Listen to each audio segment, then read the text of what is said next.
247, hoje quinta-feira, 17 de novembro, estamos ao vivo, 13 horas, com o nosso querido Pepe Escobar. Tudo bem, Pepe, com você? Oi, 11 da noite. 11 da noite, 11 da noite.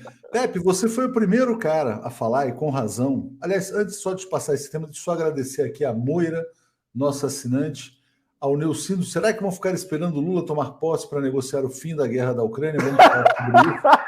Lula é o popstar. O Lula vai fechar a guerra da Ucrânia. Pois é. Mas, Pepe, você foi o primeiro cara a falar. Semana passada, ou retrasado, você falou, ó, o Lula vai ser um arraso no Egito. O Lula é o Mick Jagger da política. E, de fato, todo mundo está foi tratado como um popstar, né? Eu vi, até o New York Times estava babando, né? O New York Times está babando, chamou de exuberante a passagem dele pelo Egito. Mas é previsível, porque no Ocidente não tem nenhuma liderança, né, Leonardo, vocês todos? Nenhuma, literalmente. E o Lula, acho que em uma semana como presidente, ele desaba com todos esses vagabundos e ele vai ser a liderança do Sul global e de uma boa parte do Norte global também. Até porque, na verdade, os europeus estão esperando um líder para, de alguma maneira, buscar uma nova agenda também. Não, eles só tem cogumelos. O que aconteceu no G20, nós vamos falar do G20, o que aconteceu no G20 foi um negócio espantoso em termos de mediocridade e de falta de educação. Os indonésios são de uma polidez e de uma nobreza. Eles caíram a cara, eles detestam confrontação. E esses vagabundos me chegaram em Bali só pensando em confrontação. Foi um horror. Foi um horror. Mas foi uma demonstração tão gráfica e tácita, não só da falta de diplomacia dos ocidentais, mas da falta de maneiras básicas, de você tratar os seus anfitriões inclusive com desprezo, uma coisa absolutamente horrorosa. Vamos falar sobre isso. Aliás, eu fiquei muito bem impressionado com o presidente indonésio. Muito legal o Jokowi, ele é bárbaro. Eu achei ele muito legal também. Achei muito legal. É um pequeno empreendedor que virou presidente. Todo mundo gosta dele. Os visitantes. O Xi adora ele. O Modi adora ele. A Índia vai ser o próximo anfitrião do G20. Tudo que eles armaram em Bali, mas foi, sabe, finíssimo, super bem organizado, bonito. O jantar foi um negócio absolutamente sensacional. A cerimônia inicial, com danças balinesas, foi bárbaro. Eles visitaram uma pequena floresta modelo, a 20 quilômetros mais ou menos de onde eles estavam, no hotel, em Bali mesmo. Foi muito legal mesmo. Falaremos sobre isso. Obrigado ao Zé Teixeira Gomes. E só para explicar, esse banner que a gente está colocando aqui, reserve sua participação na conferência de Pepe Escobar em São Paulo no link bit.ly/Pepe247. Vou botar na tela aqui, Pepe. Ok. Pepe chegando ao Brasil agora nesse comecinho de dezembro, né? Convidado nosso, com muita alegria, com muita honra. E esse evento aqui também é oferecido pela Casa de Portugal. Pepe Escobar fala sobre o Brasil e o mundo multipolar em 2023, quinta-feira, 1º de dezembro, 18 horas. Como não cabe todo mundo, né? Então as pessoas têm que comprar, na verdade, a participação, reservar a participação, que é a maneira de a gente organizar esse encontro, que é para mais ou menos 300 pessoas. Então, eu imagino que nessa live a gente vai ter muita gente, quem está em São Paulo, que já vai organizar a participação nesse encontro, em que o Pepe vai falar longamente sobre as perspectivas para o Brasil e o mundo. E aberto a perguntas no final, né? Isso vai ser legal também. Exatamente, aberto a perguntas. Bom, o Adilson já está te fazendo uma pergunta, se Odessa virou um sonho distante para a Rússia. Por enquanto. Por onde quer começar, Pepe? Vamos começar pela guerra. Eu quero começar com o sudeste da Ásia, aqui. Que o centro do mundo, nesses últimos dias, é aqui. Eu vou explicar por quê. Porque são três cúpulas em sequência. Uma delas coincidindo com o COP27 no Egito, o G20. Então, na semana passada, teve a cúpula da Associação dos Países do Sudeste Asiático, da ASEAN. Foi no final da semana passada em Phnom Penh, no Camboja. No domingo, teve algo que é sempre ligado à cúpula da ASEAN, que é a cúpula do leste da Ásia. Então, é a ASEAN mais os parceiros deles do leste da Ásia principais e parceiros internacionais importantes como Estados Unidos e Rússia. Terça-feira e quarta foi o G20 em Bali. A gente vai falar longamente sobre isso. E amanhã aqui é a cúpula da Organização Econômica da Ásia-Pacífico, APEC. É amanhã e sábado. Então, Bangkok, o meu bairro aqui está literalmente sitiado pela polícia. O caminhão do esquadrão de bomba está estacionado aqui do lado, de onde eu moro. E do outro lado da rua, onde eu estava morando no ano passado, é o Conrad Hotel, onde estão vários inclusive alguns dos presidentes estão aqui também. Então, a cidade está totalmente sitiada. É importante porque é um fórum de cooperação econômica de todo o arco do Pacífico. Tem sul-americanos, o Peru e o Chile estão aqui representados. E desde os anos 90. Mas, nos últimos anos, ele foi mais ou menos colocado à parte porque tinha umas críticas infundadas dizendo que era apenas um blá, blá, blá. Não é. Eles tomam decisões de cooperação econômica super importantes, que envolvem cadeias de produção, envolvem justamente o comércio gigantesco entre as duas áreas do Pacífico, especialmente o Pacífico Norte com a Califórnia. E também, claro, isso é super importante para o Chile e para o Peru, que têm ligações diretas com vários países da APEC, do outro lado, do lado asiático. Então, essas três cúpulas juntas no sudeste da Ásia, super importantes, porque tem uma série de ramificações importantíssimas. Primeiro, porque essa região é uma das regiões, talvez a região mais dinâmica do mundo no momento, em termos de crescimento. Os 10 da ASEAN, que são todos ligados à China estreitamente. Para vocês terem uma ideia, o principal parceiro comercial de todos os países da ASEAN é a China. Historicamente, é uma história ainda mais complicada, porque não complicada, mas fascinante, porque para a China imperial, o sudeste da Ásia era sempre visto como uma espécie de prolongamento da China.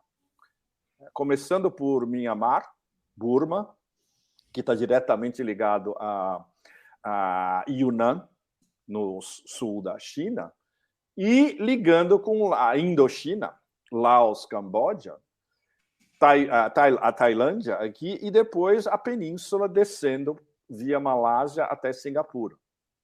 Então, todos esses, historicamente, por séculos, comerciavam com a China imperial, houve aquela parada durante a China maoísta, e tudo se recomeçou depois com o início das reformas do Deng, desde os anos 80, e pegou uma velocidade absurda nos anos 90, especialmente nos anos 2000.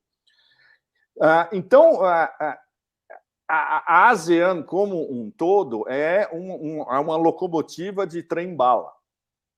Então, tem crise econômica, evidentemente, durante o Covid, ou mesmo pós-Covid, mas eles estão se desenvolvendo rapidamente. O Vietnã é um caso extraordinário. O Vietnã está fazendo, eu diria, em 2 décadas e meia, o que a China fez em 4 décadas. Claro, é um país menor, mas ainda assim com 80, quase 90 milhões de habitantes. Mais concentrado, mais denso, e com uma educação de excelente nível, primária e secundária. Todo mundo estuda no Vietnã. Tem uma ética de trabalho, que é uma coisa confucionista, de trabalho duro, respeito à família, trabalho duro, que é absolutamente extraordinária. Está virando uma mini superpotência o Vietnã. E a Indonésia está começando a virar uma das grandes potências do futuro. A Indonésia vai ser... O que está acontecendo com a Indonésia agora é muito semelhante em vários aspectos com o milagre brasileiro dos anos 70, quando o Brasil começou a... Ok, não estamos falando de política, estamos falando de economia. O Brasil cresceu muito no começo dos anos 70, especialmente antes do choque do petróleo de 73. A Indonésia, que tem, claro, é um dos grandes produtores de petróleo do mundo, tem reservas naturais absurdas, tem água, tem tudo. Eles têm tudo, minérios... Eles têm tudo para ser uma das grandes potências do... E tem várias projeções não ideologizadas, de que a partir de 2040 a Indonésia vai estar no top 5 das grandes potências mundiais. Não, eles têm população, mercado interno, tem população, turismo, tem tudo, mercado, né? interno, tem mercado externo, são membros da ASEAN e a relação, super importante, a relação com a China finalmente está começando a ser uma relação estável e não antagônica. Existia muita paranoia, especialmente dos militares indonésios, claro, insuflados, adivinha por quem? Pelo Império, dividir para reinar, ou seja, dividir o desenvolvimento indonésio do desenvolvimento chinês. Não. O Xi, desde o começo, percebeu, não o Xi especificamente, o Ministério do Comércio chinês e os think tanks chineses, quando eles fizeram o relatório que foi cair na mão do Xi, a Rota da Seda Marítima, em 2013, há 9 anos atrás, ela foi lançada, adivinha onde? Em Jacarta. Ele lançou a Rota da Seda primeiro em Astana, os canais de conectividade através da Eurásia. Depois ele foi para Jacarta, no mês seguinte ele lançou a Rota Marítima da Seda em Jacarta. Então, o Belt and Road, as rotas da seda, a Indonésia é um dos parceiros principais. Exemplo gráfico e prático para vocês. E isso vocês já acham imagens no YouTube pela TV chinesa, pela CGTN, pela CCTV, etc. Ontem, o Xi e o Jokowi, o presidente da Indonésia, foram fazer um teste, que deu tudo certo, da primeira estrada de ferro, high-speed rail. Como é high-speed rail em português? Trem de alta velocidade. Trem de alta velocidade, desculpe. De trem de alta velocidade do sudeste da Ásia inteiro. Está sendo construída pelos chineses. Jakarta-Bandung. Jakarta-Bandung deve dar uns 140, 150 quilômetros.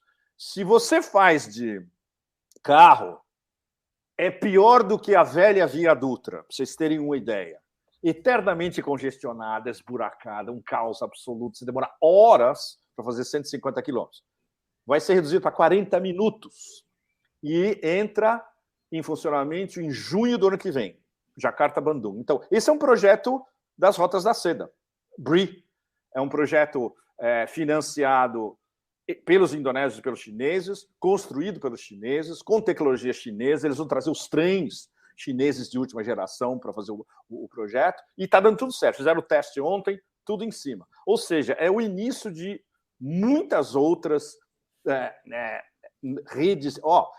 Isso, maravilha, tem foto aí, né? Inclusive, perfeito. Exatamente. Não, eu tinha visto uma matéria sobre isso no Global Times também, achei super interessante. Muito interessante, né? E no YouTube vocês têm algumas. Não tem ainda. Tem imagens só dos dois fazendo o teste. E aí tem umas 2 ou 3 imagenzinhas do trem.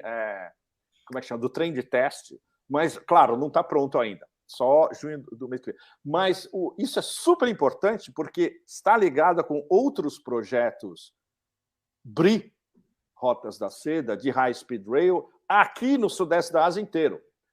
Um que já está funcionando, que é super importante, que foi inaugurado, é sul da China, Laos, Vientiane. Já está rolando. Antes da pandemia, eu fui lá ver. Eu peguei um barquinho no Mekong, com o meu pescador favorito em Luang Prabang, a gente foi de barquinho ver a construção da ponte desse High Speed Rail sobre o Mekong. Um negócio absolutamente extraordinário em termos de... E os chineses são mestres em construções de pontes, de High Speed Rail, e seja em quaisquer condições, no platô tibetano, no meio da floresta, etc. E esse é um exemplo típico. Construído em tempo recorde, Kunming, Vientiane, no Laos.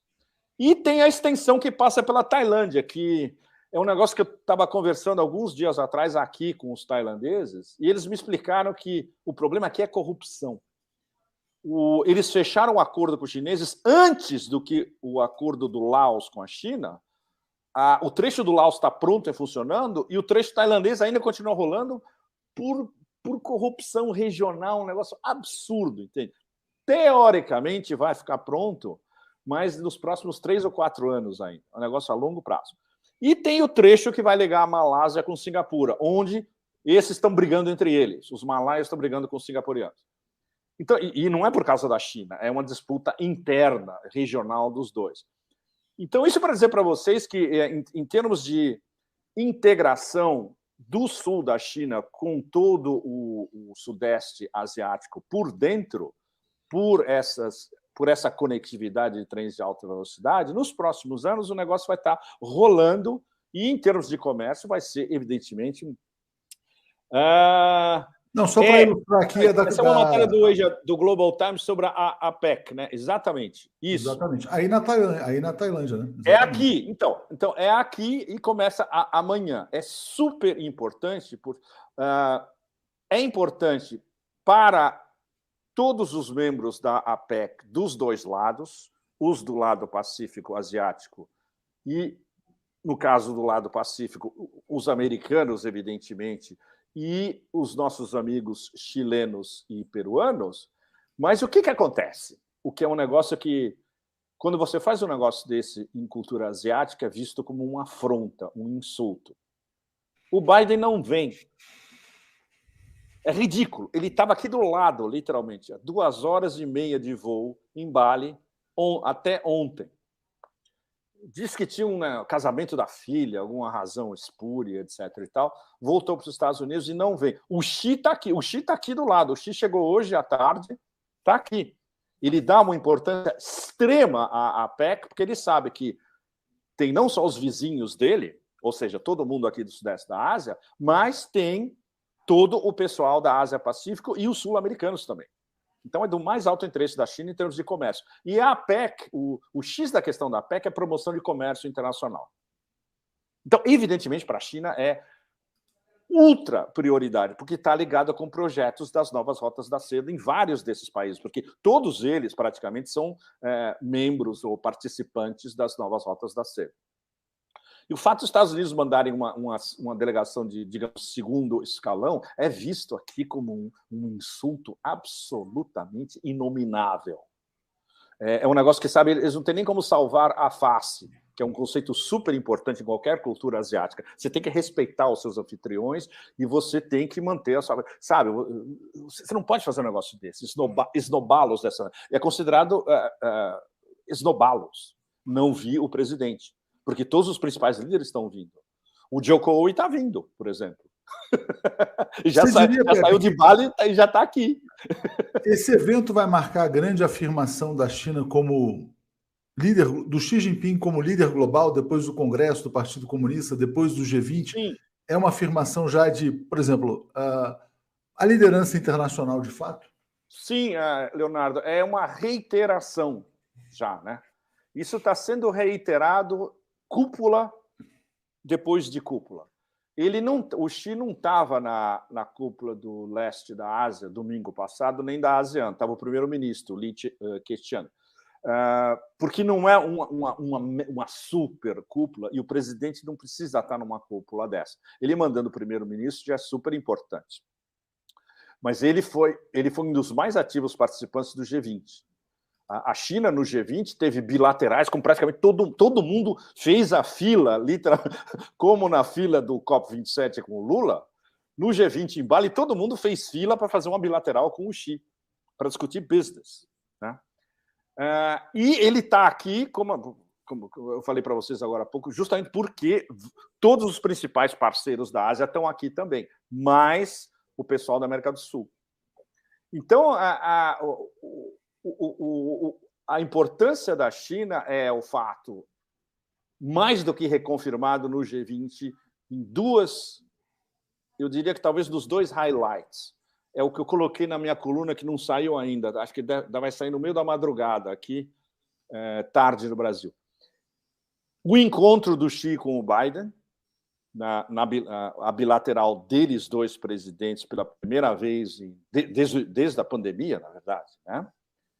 E a declaração final do G20. Essas foram as duas coisas mais importantes que aconteceram isso eu vou falar depois, que foi a coisa mais vergonhosa, a história do míssil ucraniano que caiu na Polônia, que provocou uma reunião extra dos caras do G20, mas vejam bem, Leonardo e vocês todos, ninguém do Sul global, ninguém, Não foi G20, foi uma reunião do G7 dentro do G20 e não tinha ninguém do Sul global. Mas ninguém sustentou a farsa, né? Porque durou muito pouco ninguém tempo. Sustentou, porque ninguém já estava sustentando a farsa antes de ter a confirmação final, inclusive dos próprios americanos, de que esse era um míssil S-300 ucraniano.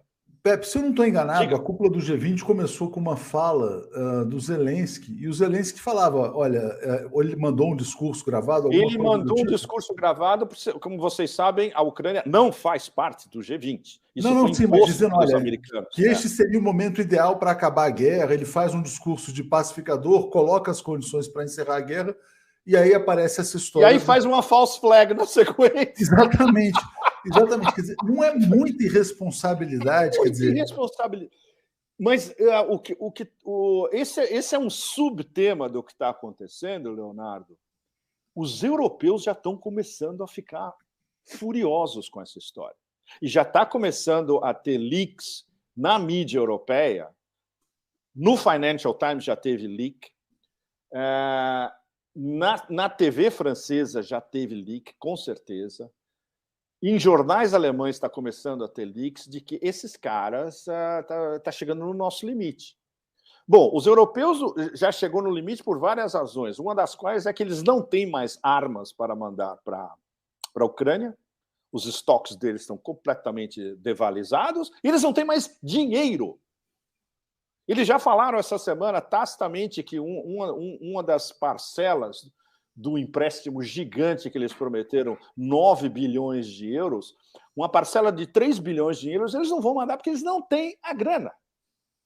Ou seja, está começando a chegar a um limite, e isso explica também por que as conversações secretas, mas agora já não tão secretas, entre os americanos e os russos, essa faxa não é entre americanos e russos, é entre a Casa Branca, que está desesperada com o que vem pela frente, e como é que chama? Alguns dos representantes mais altos da segurança e da inteligência russa, como o Patrushev, que estava discutindo com o Jake Sullivan já há algumas semanas, e o Narishkin, o chefe da SVR, que é a inteligência externa da Rússia, que foi conversar com William Burns da CIA, em Ankara, na Turquia. Ou seja, isso era para ser secreto, mas é um negócio tão importante, que evidentemente os turcos vazaram essa história, especialmente porque era em Ankara. A discussão dos dois foi no prédio da inteligência turca em Ankara. Então, evidentemente, esse negócio ia vazar. E os turcos mesmos vazaram. Aí todo mundo falou, olha, está tendo negociação secreta russo-americana em Ankara. Isso nem a imprensa americana estava dando antes. Ou seja, por que o desespero deles? Porque alguns com um cérebro um pouquinho desenvolvido, talvez acima de 50, em Washington, eles já perceberam que o que vem aí pela frente na Ucrânia é além de um buraco negro. Hoje eles lançaram, eu acho que quase 100 mísseis de novo, só hoje, quinta-feira. Eles estão mergulhando aos poucos, e agora está começando a acelerar a Ucrânia num coração das trevas absoluto, e no país inteiro, literalmente. Instalações em Lviv, no noroeste, foram bombardeadas hoje também.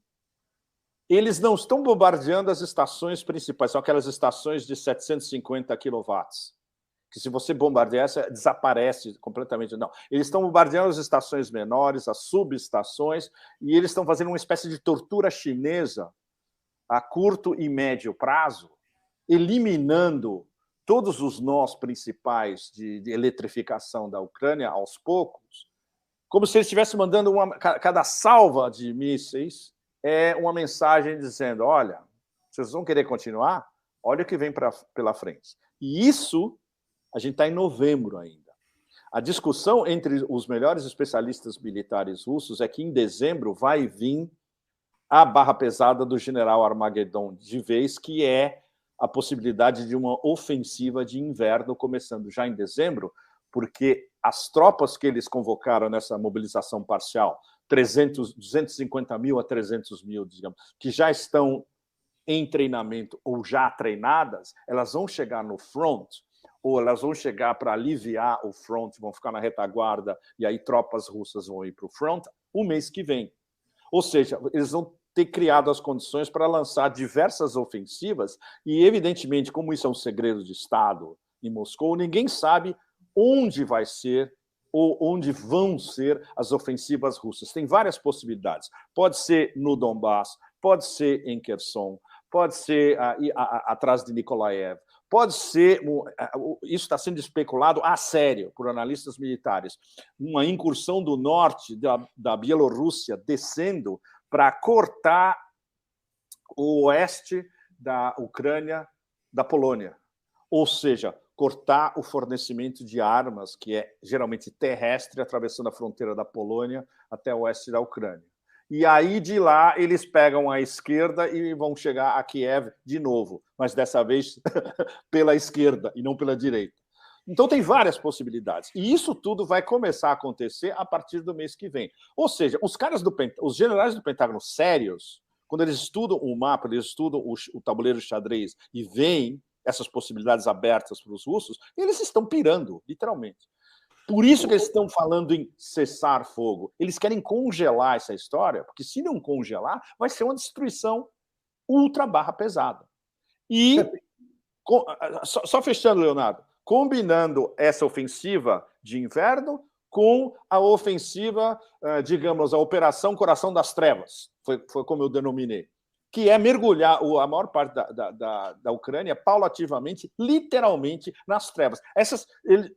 Entre ontem e hoje, eles pediram ajuda de novo para os Estados Unidos e para a Europa. Olha, a gente não vai ter como repor os equipamentos que a gente precisa e nós vamos mergulhar nas trevas, se você não nos ajudar. Ou seja, a situação está ficando extremamente séria para eles. Então, isso explica o Burns indo conversar com o Narishkin em Ankara, todo esse rumor de um possível cessar-fogo, mas vindo dos americanos, os russos falam, não. Os russos é um prodígio de concisão. Eles falam sempre a mesma coisa. A operação militar especial vai continuar andando até cumprirmos todos os nossos objetivos. É o que eles falam o tempo todo. A mesma coisa. Diga. Não, eu queria te perguntar o seguinte, a impressão que eu tive quando houve, antes dessa questão do Zelensky, né, fazer esse discurso e aparecer a história dos mísseis na Polônia, de que estava se abrindo um caminho para um acordo de paz. Por exemplo, a retirada da Rússia em Kherson. Então, que foi coordenada. Exatamente, quer dizer, uma negociação. Isso foi negociado, mas talvez, por enquanto, só isso, Leonardo. Então, aí o Zelensky fala numa possível paz, né? E depois vem essa história da false flag. Eu queria te perguntar, estamos num caminho para um acordo de paz ou muito longe disso? Não. Por exemplo, eu escrevi uma coluna sobre isso quando? No final da semana passada. Os melhores analistas independentes em YouTube, etc., o Coronel McGregor, o Larry Johnson, que tem um blog, o Martianov no blog dele, o Scott Ritter nas lives dele no YouTube, todos nós, mais ou menos, estávamos dizendo a mesma coisa. Tem uma possibilidade, tem uma negociação. A história de Kherson foi visivelmente uma combinação dos militares russos com os militares americanos, passando por cima totalmente dos ucranianos. Foi uma combinação entre as superpotências. Olha, a gente se retira de Kherson e vocês não nos atacam. Os americanos falaram, ok, tá. Ou seja, dos dois lados, tudo bem.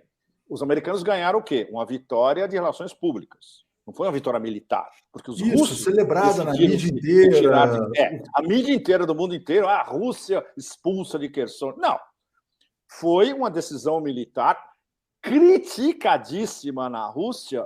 Ao mesmo tempo, a maior parte da opinião pública russa entendeu os motivos militares, embora não concordem com o motivo político, que afinal você entregou uma parte do território russo para os ucranianos, assumindo que depois ele vai ser recuperado. E para recuperá-lo vai ser muito difícil. Pode ser, inclusive, uma carnificina para recuperá-lo. E vai ser mais tarde. A sua pergunta em relação a Odessa se inscreve porque havia uma possibilidade de se usar essa cabeça de ponte de Kherson para avançar para o oeste, para Nikolaev e daí para Odessa. Isso está fechado por enquanto.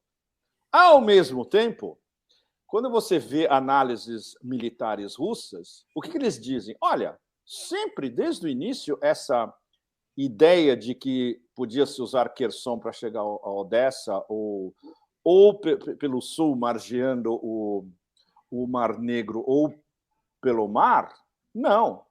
Para você tomar Odessa, o ideal é você vir pelo norte. É você tomar Odessa por terra, uma ofensiva vindo do norte, uma espécie de pinça, e você atacar os ucranianos por trás, não frontalmente. Do ponto de vista militar, faz totalmente sentido o que eles estão falando. Então, não é que eles tenham perdido o que estava na mão. Não estava na mão você usar Kherson para chegar a Odessa. O que vai ser muito mais difícil recuperar Kherson, e chegar a Odessa vai ter que vir do outro lado, e não vai ser de leste para oeste. Espera aí. Tem uma outra coisa importantíssima que eu queria falar para vocês, que é...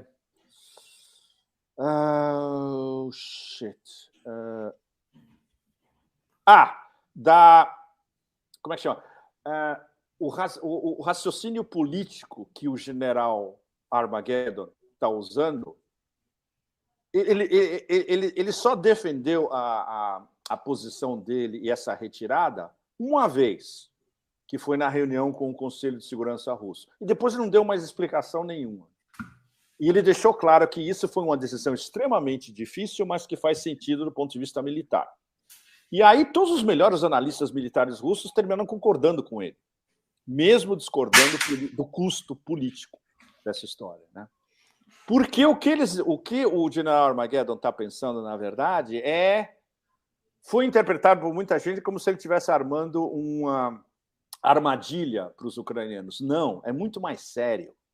Ele fez um recuo estratégico, ele está recebendo novas forças, ele está recondicionando todas as forças que ele tem para ele lançar uma ofensiva.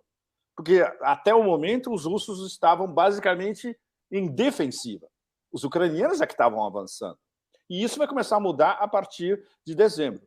E, em paralelo com essa operação aérea absolutamente devastadora de atacar todos os pontos, os nós chaves do sistema de eletrificação da Ucrânia e mergulhá-la justamente no coração das trevas. Se juntando essas duas estratégias, parece uma estratégia extremamente muito bem pensada a curto e a médio prazo, que é justamente o que está deixando os americanos completamente loucos. Essa talvez seja a explicação principal da razão de que os americanos estão procurando um cessar-fogo, um congelamento da guerra nos próximos meses, porque eles acham que eles vão ter tempo de rearmar a Ucrânia, o que isso não é verdade.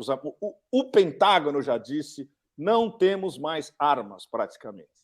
E vai demorar até a gente fabricar tudo o que precisa. E os europeus não têm mais estoque.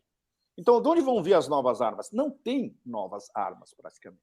Tem um restinho do container que eles vão mandar para a Ucrânia. E vai ser isso. E o fato de que morreu tanta gente, tem todas as estimativas possíveis e imaginárias. Uma das mais críveis da história toda é que são 400 mil vítimas até agora ucranianos entre mortos e feridos. Isso é um negócio absolutamente inimaginável nos nossos tempos tecnofeudalistas, né? Mas é isso, um exército completamente dizimado, e o exército que funciona agora da Ucrânia são mercenários e gente da OTAN. Britânicos, canadenses, poloneses, são esses que estão na linha de frente. Tudo isso comandado pelas células da OTAN em Kiev, por generais da OTAN. Ou seja, mais uma vez comprova-se que a guerra, como os russos dizem corretamente, é uma guerra da OTAN contra a Rússia.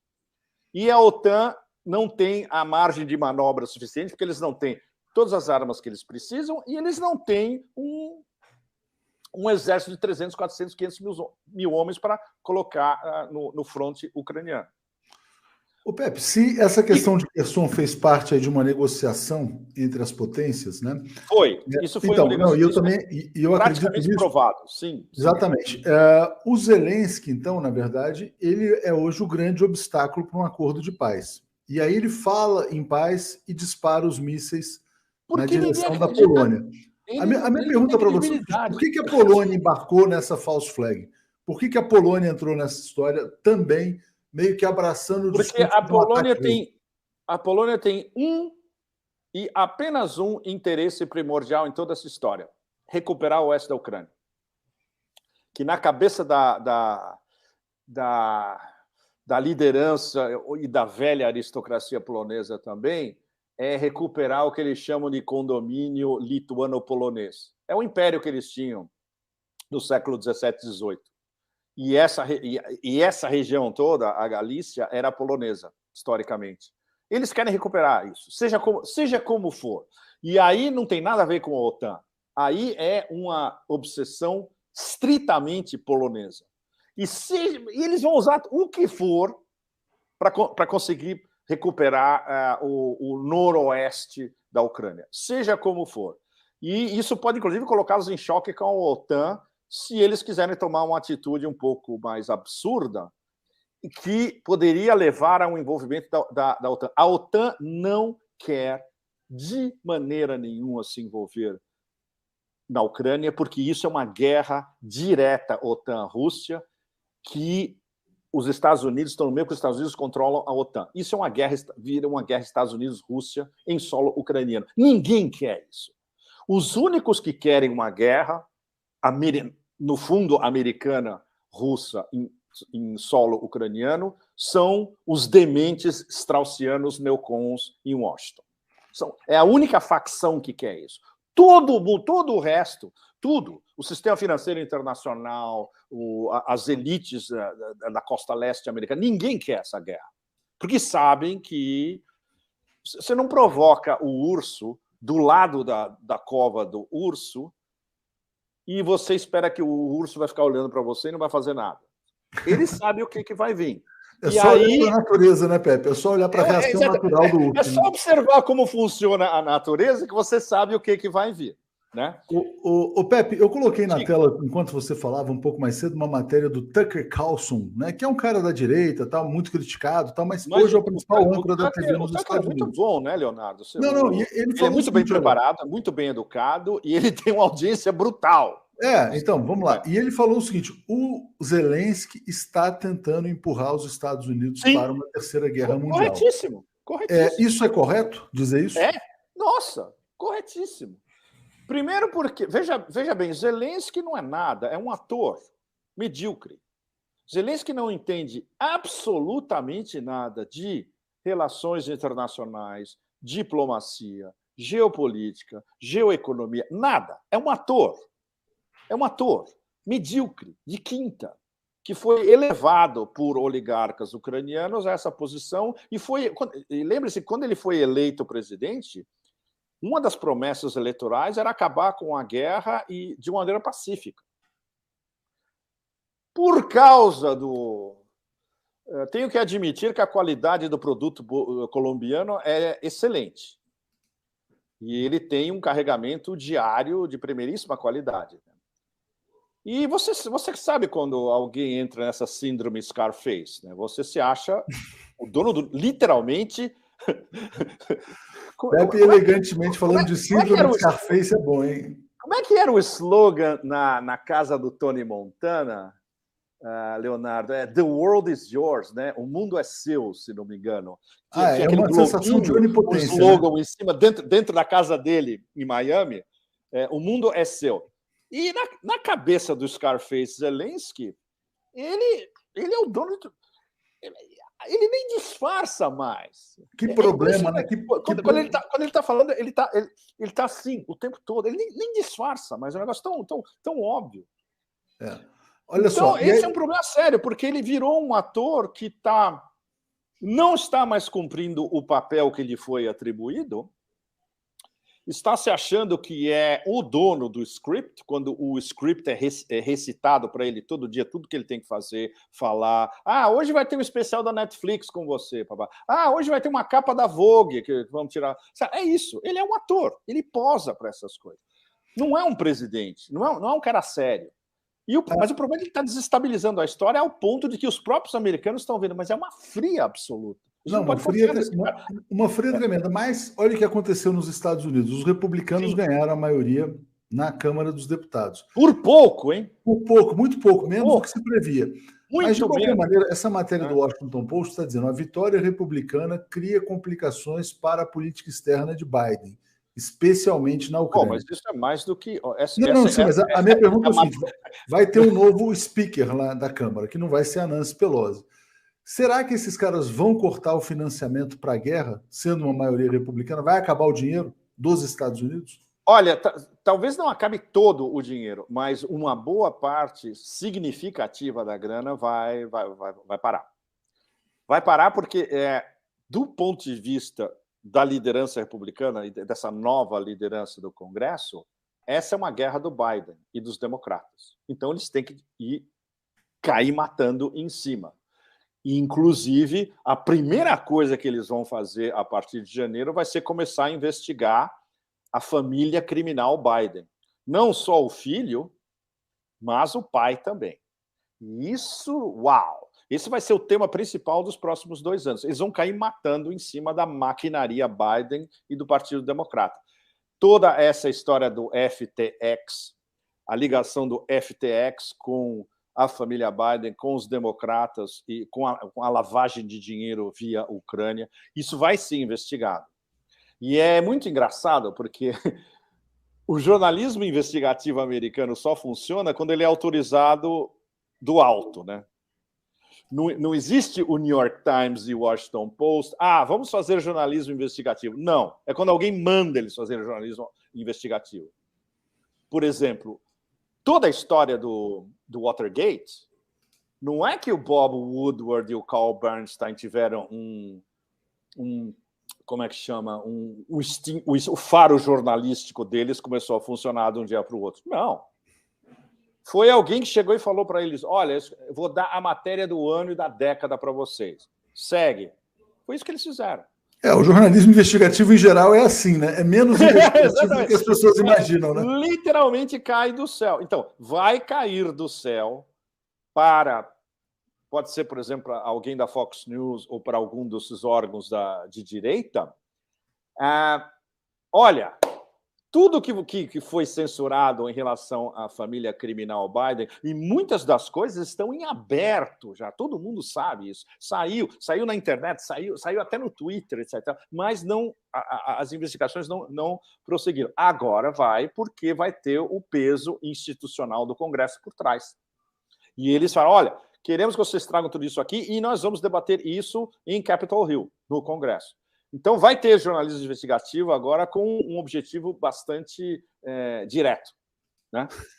Só por curiosidade aqui, Pepe, enquanto você respira aqui, ó, eu vou pegar esse comentário da Úrsula: só o Pepe para usar o Tony Montana para, enfim, descrever o Zelensky. Né? O mundo mas olha, metáforas cocainômanas é muito fácil.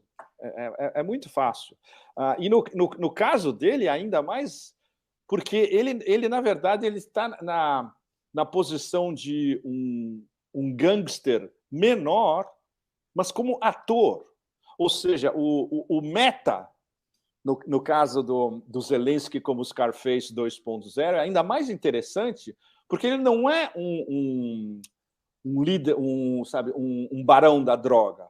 Ele é um ator de quinta que se autopropulsou à condição de grande líder mundial e, como é que chama? Combatente. A camisetinha verde, as fatigues, a barbinha, etc. E tal. É um ator, é medíocre. A única coisa que une os dois é a cocaína, na verdade. Pepe, muita gente aqui perguntando sobre o atentado de Istambul, vieram vários comentários. Pois Qual é a investigação? O que está por trás disso? Putz, olha, a coisa que mais me espantou foi a simultaneidade entre o Burns e o Narishkin discutir um plano em Ankara de um cessar-fogo, e acho que literalmente no dia seguinte, um atentado em Istambul. Isso ainda não está, a simultaneidade ainda não foi explicada. Quem lucra com essa história? Só quem lucra é aquela a facção americana de neocons barra pesada que quer descredibilizar o Erdogan. Por quê? Porque o Erdogan está fazendo mediação com a Rússia. O Erdogan está ganhando um monte de dinheiro com a Rússia. O Erdogan permite turistas russos como é que chama? Na Turquia. Fez tudo o possível para retomar o uso dos cartões de crédito MIR de bancos russos na Turquia para continuar atraindo turistas russos. A última vez que eu estava em Istambul, estava entupido de turistas russos, porque eles podem pagar com os cartões MIR, antes de que foi suspenso. E agora está voltando, com alguns bancos, né? Como é que chama? O acordo de distribuição de grãos, que é o acordo da Turquia com a ONU, com a Ucrânia, e o segundo acordo é Turquia, ONU, Rússia. O Erdogan negociou. Os dois acordos estavam funcionando até que teve o quê? Os ucranianos usarem o corredor para bombardear instalações na Crimeia. Ou seja, do ponto de vista do lobby da guerra infinita, e aí tem todas as declinações do lobby da guerra infinita americana, que inclui os neocons, os straussianos, mas os neoliberal cons e uma grande parte da CIA, loucos do Pentágono, que não são realistas, etc. E tal. Os think tanks, que são todos pró-guerra, etc. E tal. Esses caras querem se livrar do Erdogan. E eles acham que o Erdogan está traindo a OTAN porque ele está muito próximo da Rússia. Então, o que eles fazem? Eles lançam, na verdade, uma reedição da famosa Operação Gladio. Isso, muitos de vocês devem saber o que era a Operação Gladio, nos anos 70 especialmente, que era bombardear instalações civis na Europa e culpar comunistas, esquerda, progressistas, anarquistas e tal. E tudo isso era organizado basicamente pela CIA. Ou seja, esse atentado em Istambul tem todas as patas americanas impressas nele. Primeiro, por quê? Porque ele tem plausible deniability, como é que chama? Como é que é plausible deniability? Negação plausível. Desculpe, Leonardo, eu tenho que traduzir tudo na minha cabeça de volta. É demente. Eu não falo português mais, mas sabe? Tudo bem. Bom, negação plausível. A mulher que foi imediatamente, óbvio, identificada, porque tem milhões de câmeras de segurança na Istiklal Street. A Istiklal Street é a principal rua de pedestre do centro de Istambul. Ela vai dar na Taksim Square. Todo mundo está na Istiklal Street o tempo todo. Não por acaso. No começo eu achava que tinha sido um atentado contra o consulado russo. Não, foi mais longe, foi perto da Taksim Square. Eu passava lá, quando eu estava lá, praticamente toda semana. Bom, o consulado russo fica na Istiklal Street também. Eles fazem um atentado completamente repulsivo, anticivil, e não um suicide bombing. Foi uma mulher treinada a deixar um backpack na rua, sair correndo e, alguns minutos depois, detonação por controle remoto. E, evidentemente, como é uma da Patsy, como se diz, né? Como é que chama? O Fall Guy, como é que chama? A vítima útil, a idiota útil, ela foi imediatamente identificada por uma das 50 mil câmeras de segurança na Istiklal Street. E aí eles fizeram, a inteligência turca foi até o começo e colocaram, ela veio de Afrin, ou Kobane, que é a área onde o PYD, afiliada do PKK, domina no norte da Síria. Essa área responde diretamente aos americanos. Esses caras trabalham para os americanos. E, segundo a inteligência russa, eles disseram diretamente em público: essa mulher foi treinada pelos americanos. Ou seja, isso é de uma gravidade extrema, porque se a inteligência turca tem todo o painel de como isso foi organizado e aponta diretamente para a culpabilidade americana, isso é o início do fim de um clash frontal dentro da OTAN. E complica ainda mais uma situação que já é infinitamente complicada. A classe dominante turca é pró-OTAN. O Erdogan agora está vendo que a OTAN é anti-Turquia. Então ele tem que armar um jeito de continuar fazendo o que ele está fazendo até agora, que é se equilibrar entre a OTAN de um lado e a integração euroasiática do outro. Não dá para ele. Ele está chegando a um momento de um impasse absoluto. Ele não pode fazer as duas coisas ao mesmo tempo. É absolutamente impossível. Ele vai ter que tomar uma decisão de Estado que provavelmente seria tomada depois da eleição do ano que vem, que agora ele já está com chances de ganhar de novo, por causa de tudo que ele tem feito ultimamente em política internacional. Em política interna é um desastre, em política econômica interna nem se fala. Continua despencando a economia turca para todos os lados. Mas internacionalmente, o cacife da Turquia subiu muito nesses últimos meses, por causa do papel de equilibrista e de mediador do Erdogan, que trabalha nisso agora o tempo todo. Ele agora nem liga mais para a política interna, praticamente, né? Mas ele já está em campanha. E ele está usando todos esses sucessos internacionais dele para montar a campanha eleitoral para as presidenciais do ano que vem. Então, o quadro é de uma complexidade extrema, porque esse jogo de equilibrismo do Erdogan, especialmente, está começando a ficar insustentável. E vai ter mais recados de Operação Gladio anti-Turquia dentro, ou seja, vai ter mais atentados, bombings ou suicide bombings dentro da Turquia nos próximos meses. Isso é praticamente garantido. Por quê? Porque isso faz parte da estratégia do Império em Desespero. Não é só na Turquia.